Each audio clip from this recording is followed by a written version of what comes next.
Assalamualaikum warahmatullahi wabarakatuh. Innal hamdalillah nahmaduhu wa nasta'inuhu wa nastaghfiruh wa na'udzu billahi min shururi anfusina wa min sayyiati a'malina. May yahdihillahu fala mudilla lahu wa may yudlil fala hadiya lahu. أشهد أن لا إله إلا الله وحده لا شريك له وأشهد أن محمدا عبده ورسوله. اللهم صل على صفيك ورسولك محمد وعلى آله وصحبه أجمعين. يا أيها الذين آمنوا اتقوا الله حق تقاته ولا تموتن إلا وأنتم مسلمون. يا أيها الناس اتقوا ربكم الذي خلقكم من نفس واحدة وخلق منها زوجها وبث منهما رجالا كثيرا ونساء واتقوا الله الذي تساءلون به والأرحام إن الله كان عليكم رقيبا. يا أيها الذين آمنوا اتقوا الله وقولوا قولا سديدا يصلح لكم أعمالكم ويغفر لكم ذنوبكم ومن يطع الله ورسوله فقد فاز فوزا عظيما. أما بعد فإن أصدق الحديث كتاب الله وخير الهدي هدي محمد وشر الأمور محدثاتها وكل محدثة بدعة وكل بدعة ضلالة وكل ضلالة في النار. الله أكبر الله أكبر الله أكبر الله أكبر ولله الحمد. Jamaah Idul Adha rahimani wa rahimakumullah. Marilah kita meningkatkan ketakwaan kita.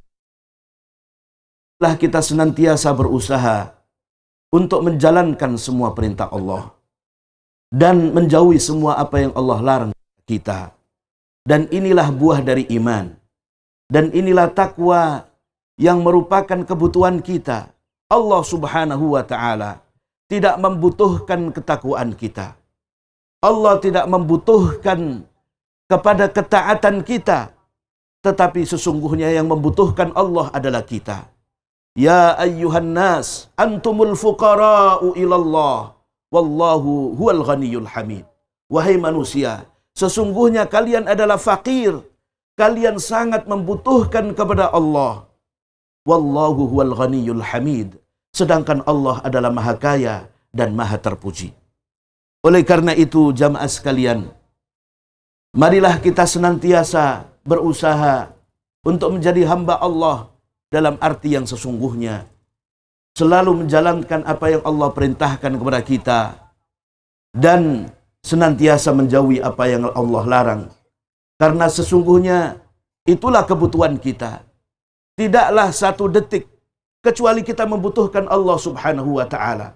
Tidaklah satu tarikan nafas kecuali kita membutuhkan pertolongan Allah subhanahu wa ta'ala. La hawla wa la quwata illa billah. Tidak ada daya, tidak ada pertolongan kecuali dari Allah subhanahu wa ta'ala.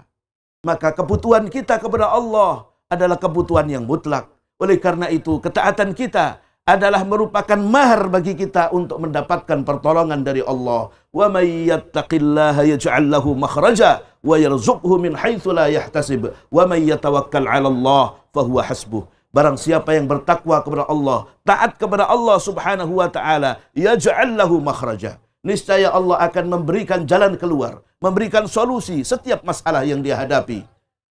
Wa yarzuqhu min haitsu la yahtasib. Dan Allah akan memberikan rezeki kepadanya dari arah yang tidak dia sangka-sangka. Wa may yatawakkal 'ala Allah fahuwa hasbuh. Dan barang siapa yang bertawakal kepada Allah, berserah diri kepada Allah, maka Allah adalah cukup baginya sebagai penolong.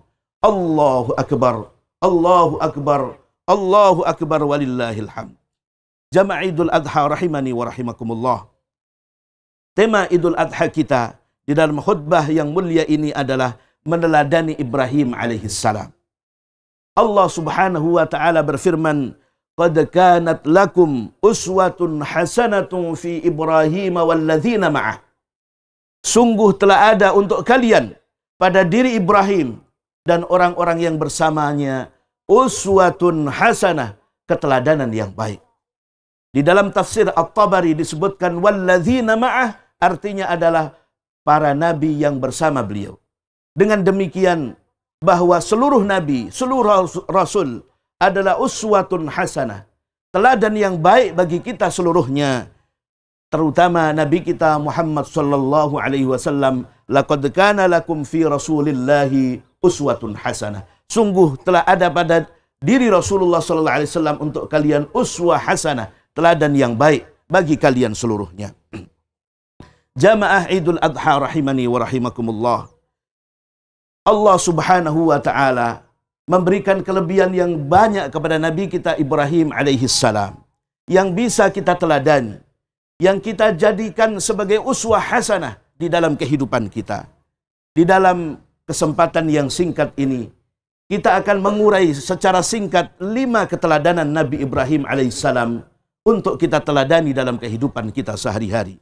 Yang pertama, keteladanan Nabi Ibrahim alaihissalam adalah dalam hal menegakkan tauhid dan mendakwahkannya. Nabi Ibrahim alaihissalam menegaskan, idh qalu liqaumihim inna bura'a'u minkum wa mimma ta'buduna min dunillah.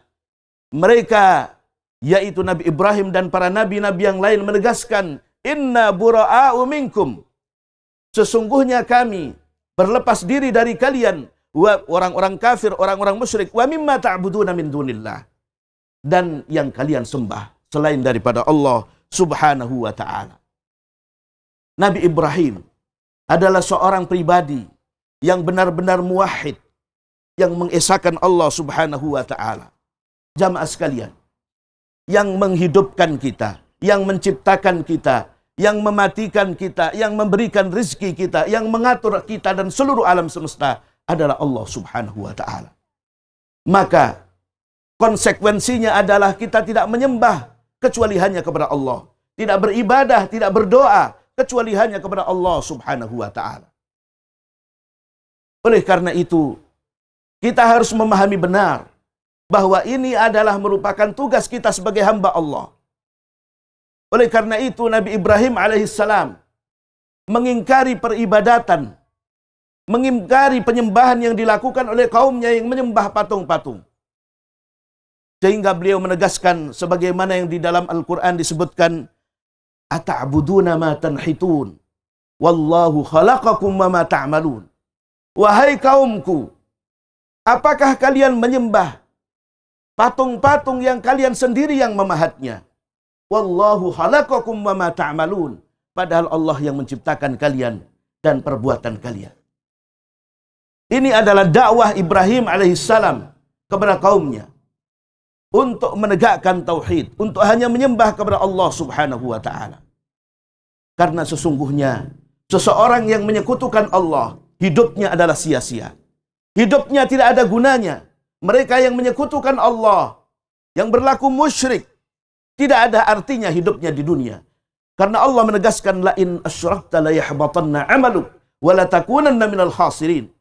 Apabila kalian berlaku syirik, menyekutukan Allah, la yahbatanna 'amaluk, maka sia-sia amal kalian dan kalian akan termasuk orang-orang yang merugi. Dan Allah menegaskan, innallaha la yaghfiru an yushraka bihi wa yaghfiru ma duna dzalika liman yasha. Sesungguhnya Allah tidak mengampuni dosa syirik dan Allah mengampuni dosa selain syirik bagi siapa yang Allah kehendaki. Allahu akbar walillahil hamd. Maka seorang muslim hendaknya bersungguh-sungguh untuk membersihkan dirinya dari berbagai perbuatan syirik, baik dalam hal kepercayaan maupun di dalam perbuatannya, sehingga dia selamat di dunia sampai nanti di akhirat. Teladan yang kedua dari Nabi kita Ibrahim alaihissalam adalah berdoa untuk meminta keturunan yang saleh. Nabi Ibrahim alaihissalam menegaskan, Rabbi habli minas salihin. Ya Rabb, wahai Tuhanku, berikanlah kepadaku keturunan yang saleh, anak-anak yang saleh. Dan kemudian Allah Subhanahu wa ta'ala menganugerahi kepada Ibrahim alaihissalam seorang putra yang saleh, yaitu Ismail. Fabasyarnahu bighulamin halim. Maka kemudian aku berikan kabar gembira kepada Ibrahim alaihissalam seorang anak yang penyabar, yang penyantun, yaitu Ismail alaihissalam. Ibrahim sadar pada saatnya dia akan mati. Oleh karena itu dia berdoa meminta kepada Allah agar diberikan keturunan yang saleh untuk melanjutkan perjuangan dan dakwahnya menegakkan tauhid. Anak saleh, jamaah sekalian rahimani wa rahimakumullah, adalah salah satu nikmat terbesar dalam kehidupan kita. Anak saleh akan menjadi penyejuk bagi kita dalam hidup ini, yaitu dia akan berbakti kepada kedua orang tuanya dan akan bermanfaat bagi kita untuk akhirat dan untuk agama kita. Seorang anak saleh akan berbakti kepada kedua orang tuanya, khususnya ketika orang tuanya sudah dalam keadaan tua renta. Dan pada saat dia meninggal dunia akan senantiasa mendoakan kebaikan. Sementara Nabi SAW menegaskan, "Idza mata ibnu Adam inqata'a 'amaluhu illa min thalathin, shadaqatin jariyah aw 'ilmin yuntafa'u bihi aw waladin salihin yad'u lah." Apabila anak Adam telah mati, manusia telah mati, seluruh amalnya terputus kecuali dari 3 perkara, yaitu amal jariyah, ilmu yang bermanfaat, dan yang terakhir waladin salihin yad'u lah, anak soleh yang mendoakan kedua orang tuanya. Adapun anak yang durhaka, anak yang bukan saleh, maka dia akan menjadi bencana bagi orang tuanya. Dia akan menjadi racun bagi kehidupan kedua orang tuanya, akan menyengsarakan kedua orang tuanya. Ini harus menjadi perhatian kita seluruhnya kaum muslimin. Hendaknya kita tidak lupa berdoa dalam sepanjang hari kita, Rabbi habli minas salihin. Ya Allah, berikanlah kepada kami keturunan yang baik, keturunan yang saleh. Karena banyak di antara orang tua yang salah di dalam orientasi tentang pendidikan anak-anaknya. Berusaha sungguh-sungguh menyekolahkan anaknya setinggi-tingginya. Tapi setelah itu, karena dia bukan anak yang saleh, anak yang meninggalkan salat, anak yang meninggalkan puasa, anak yang tidak taat kepada Allah, akhirnya setelah dia berjerih payah, berlelah-lelah untuk mendidik anaknya, untuk menyekolahkan anaknya setinggi-tingginya, apa yang terjadi? Karena dia bukan anak yang saleh, dia menjadi bencana, menjadi penyakit dalam kehidupannya. Akhirnya dia menyesal. Inilah karena tidak ada doa, tidak memanjatkan doa, Rabbi habli minas salihin. Ya Allah, kan kepada kami keturunan yang saleh. Maka marilah kita melakukan reorientasi tentang doa kita, khususnya untuk anak-anak kita. Kita boleh menyekolahkan anak kita setinggi-tingginya, tetapi yang paling penting jangan lupa agar anak itu menjadi anak yang saleh. Karena sesungguhnya inilah yang akan menjadi penyejuk dalam kehidupan kita di dunia sampai nanti di akhirat. Allahu Akbar, Allahu Akbar, Allahu Akbar, walillahil hamd. Jamaah Idul Adha rahimani wa rahimakumullah. Keteladanan yang ketiga, yaitu Ibrahim adalah seorang hamba yang taat kepada Allah tanpa syarat. Senantiasa mentaati Allah Subhanahu wa ta'ala tanpa melihat apakah perintah itu berat atau ringan, apakah perintah itu masuk akal atau tidak masuk akal. Falamma balagha ma'ahu as-sa'ya qala ya bunayya inni ara fil manami anni azbahuk fanzur madza tara. Qala ya abati if'al ma tu'mar satajiduni insyaallahu minas sabirin. Maka tatkala Ismail telah sampai pada umur sanggup untuk bekerja bersamanya, untuk berusaha bersama Ibrahim, ketika itu Ibrahim berkata, "Wahai putraku, sesungguhnya aku melihat, aku bermimpi menyembelihmu. Maka apa yang pendapat kamu tentang hal ini?" Lalu Ismail alaihissalam menegaskan, "Ya abati if'al ma tu'mar." Wahai ayahku, kerjakanlah apa yang Allah perintahkan kepadamu. Satajiduni insyaallahu minas sabirin. Engkau pasti akan mendapatiku termasuk orang-orang yang bersabar. Inilah seorang muslim. Seorang muslim pasrah total terhadap apapun yang Allah perintahkan kepadanya. Inna salati wa nusuki wa mahyaya wa mamati lillahi rabbil alamin. Sesungguhnya salatku, ibadahku, hidup dan matiku lillahi rabbil alamin, adalah untuk Allah Rabb semesta alam. Dalam hadis riwayat Muslim, ada seorang sahabat yang waktu itu dia memakai cincin dari emas, dan ini adalah hukumnya haram. Oleh karena itu kemudian Rasulullah SAW mengambil cincin itu dan kemudian membuangnya. Sahabat ini oleh kawannya dikatakan, "Wahai sahabat, ambillah cincin itu dan manfaatkanlah untuk yang lainnya." Maka dia mengatakan, "Sesungguhnya sesuatu yang telah dilempar, dibuang oleh Rasulullah pantang bagiku untuk mengambilnya. Ini menunjukkan ketaatan yang sempurna kepada perintah Allah dan Rasulnya. Dan inilah seorang muslim. Hendaknya seorang muslim taat kepada Allah subhanahu wa ta'ala terhadap apa yang Allah perintahkan kepadanya. Kepada kaum muslimah, apabila tahu bahwa perintah jilbab adalah perintah dari Allah, maka hendaknya kalian, wahai muslimah, menjalankan perintah berjilbab itu. Perintah untuk menutup aurat itu. Karena ini adalah perintah Allah. Bagi kaum laki-laki, ketika Rasulullah SAW menegaskan bahwa salat berjamaah adalah perintah Allah dan Rasulnya, maka marilah kita mendatangi masjid setiap 5 waktu. Ini adalah perintah Allah dan Rasulnya. Dan demikianlah seorang muslim, karena telah menghibahkan hidupnya, ibadahnya, dan seluruhnya untuk Allah subhanahu wa ta'ala. Allahu Akbar, Allahu Akbar, Allahu Akbar, walillahil hamd. Keteladanan yang keempat dari Nabi kita Ibrahim alaihissalam adalah totalitas tawakal dia kepada Allah subhanahu wa ta'ala, tidak kepada yang lainnya. Ibrahim adalah profil hamba Allah yang pahambanya kepada Allah benar-benar totalitas. Dia mengamalkan firman Allah secara sesungguhnya, iyyaka na'budu wa iyyaka nasta'in. Ya Allah, hanya kepadamu kami beribadah dan hanya kepadamu kami memohon pertolongan. Oleh karena itu, pada saat Ibrahim alaihissalam dilemparkan ke dalam api unggun yang menyala-nyala, saat itu malaikat Jibril turun dan memberikan tawaran untuk membantu Nabi Ibrahim alaihissalam. Alaka hajah, wahai Ibrahim, adakah engkau memerlukan bantuanku? Maka dijawab oleh Ibrahim, amma ilaika fala, adapun kepadamu saya tidak membutuhkan bantuan wahai Jibril, karena kamu dan saya sama makhluk Allah subhanahu wa ta'ala. Oleh karena itu dia menyerahkan hidupnya totalitas hanya kepada Allah, sehingga Allah kemudian berfirman, "Qul ya naru kuni bardaw wa salaman ala Ibrahim." Katakan, ya naru kuni bardan wa salama. Wahai api, hendaknya kamu menjadi dingin dan keselamatan bagi Ibrahim. Inilah seorang Ibrahim yang telah menyerahkan tawakal secara total hanya kepada Allah subhanahu wa ta'ala. Demikian kita seorang muslim hendaknya mengikuti Nabi kita Ibrahim alaihissalam. Apabila ada masalah, apabila ada persoalan yang menghimpit kita, jangan kita lari kepada dukun. Jangan kita lari kepada mereka yang bukan Allah subhanahu wa ta'ala, bukan Rabb Tuhan kita. Jangan lari kepada jin, jangan lari kepada makhluk halus, jangan lari kepada selain Allah. Apabila menghadapi masalah seberat apapun, larilah dan minta pertolongan kepada Allah subhanahu wa ta'ala. Dan inilah yang akan menegakkan kita sebagai hamba yang bertawakal semata-mata untuk Allah subhanahu wa ta'ala. Allahu Akbar, Allahu Akbar, Allahu Akbar, walillahil hamd.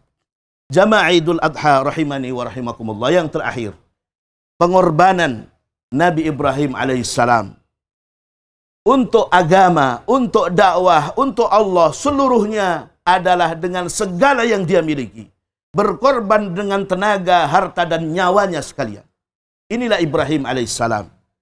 Ketika resiko dakwahnya harus mengharuskan dia, konsekuensinya harus dibakar hidup-hidup, maka Ibrahim siap. Inilah seorang Ibrahim. Konsekuensi dakwahnya yang waktu itu seluruh kaumnya menolak dan mereka sepakat untuk membakar Ibrahim. Ibrahim tidak gentar. Silahkan bakar saya. Karena dia siap berkorban apa saja dalam rangka untuk menegakkan agama Allah. Kemudian pada saat Allah memerintahkan untuk menyembelih anaknya, ini adalah perintah Allah, maka dia korbankan anaknya dalam rangka untuk mentaati Allah. Dan ketika Ibrahim alaihissalam disuruh oleh Allah untuk meninggalkan istri dan anak tercintanya Ismail yang masih ada di dalam buayan, masih ada dalam gendongan, belum disapi, Allah memerintahkan Ibrahim, letakkan istrimu Hajar dan Ismail putramu itu di padang pasir yang tidak ada manusia di sana, tidak ada kehidupan di sana. Ibrahim dengan tegar mengatakan, ini adalah perintah Allah, maka harus dilaksanakan. Subhanallah, inilah Ibrahim. Jamaah sekalian rahimani wa rahimakumullah.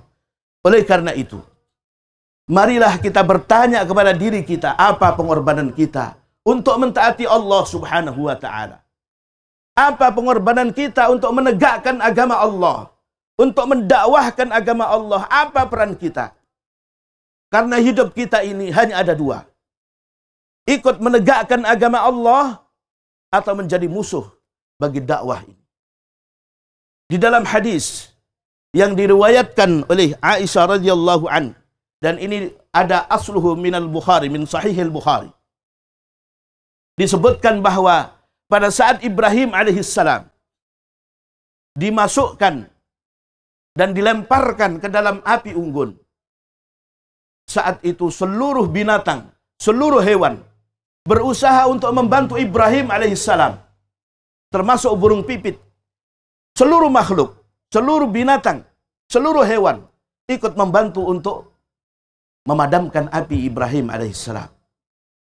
Tetapi ada satu binatang, yaitu binatang cecak, yang justru ikut menyulut api, meniup api agar semakin membesar. Oleh karena itu, disunnahkan, dianjurkan bagi kita untuk membunuh cicak. Karena apa? Karena cicak ini ikut untuk meniup api yang membakar Nabi Ibrahim agar semakin membesar. Artinya jamaah sekalian, kita sebagai muslim hendaknya memiliki peran di dalam menegakkan agama Allah. Apapun yang kita lakukan, yang penting itu adalah untuk berperan menegakkan agama Allah, untuk menegakkan dakwah ini. Karena kita bertanggung jawab bagi kelangsungan Islam dan kaum muslimin. Sebaliknya, ada di antara manusia yang justru menghalangi dakwah, yang justru menghalangi Islam dan kaum muslimin. Oleh karena itu, jangan sampai kita berada di pihak yang menghalang-halangi dakwah. Jangan sampai kita termasuk mereka yang berusaha untuk mematikan dakwah yang ada di bumi ini. Karena sesungguhnya Allah Subhanahu wa taala akan memintakan pertanggungjawaban kepada kita. Apa peran kita untuk dakwah ini, untuk Islam ini, untuk membela agama Allah ini. Mudah-mudahan jamaah sekalian rahimani wa rahimakumullah, Allah Subhanahu wa taala memberikan kepada kita kekuatan untuk menjadi hamba Allah yang senantiasa bertakwa, taat kepadanya, dan senantiasa berusaha menegakkan dakwah ini untuk membela agama Allah Subhanahu wa taala. Allahumma salli ala Muhammad wa ala ali Muhammad kama sallaita ala Ibrahim wa ala ali Ibrahim innaka Hamidum Majid. Allahumma ighfir lil mu'minina wal mu'minat wal muslimina wal muslimat al ahya'i minhum wal amwat ya qadhiyal hajat. Allahumma a'izzal Islam wal muslimin wa ahlikil kafarata wal mubtadi'ata wal musyrikin a'da'aka a'da'ad din. Allahumma shattit shamlahum wa mazzik jam'ahum wa zalzil aqdamahum wa alqi fi qulubihimur ru'ba innaka ala kulli syai'in qadir. Rabbi habli minas salihin. Rabbana hab lana min azwajina wa dhurriyyatina qurrata a'yun waj'alna lil muttaqina imama. Rabbana atina fid dunya hasanah wa fil akhirati hasanah wa qina adzaban nar. Ibadallah, innallaha ya'muru bil 'adli wal ihsan wa ita'i dzil qurba wa yanha 'anil fakhsya'i wal munkari wal baghi ya'idzukum la'allakum tadhakkarun. Fadhkurullahal 'azima yadhkurkum washkuruhu ala ni'amihi yazidkum wallahu ya'lamu ma tasna'un.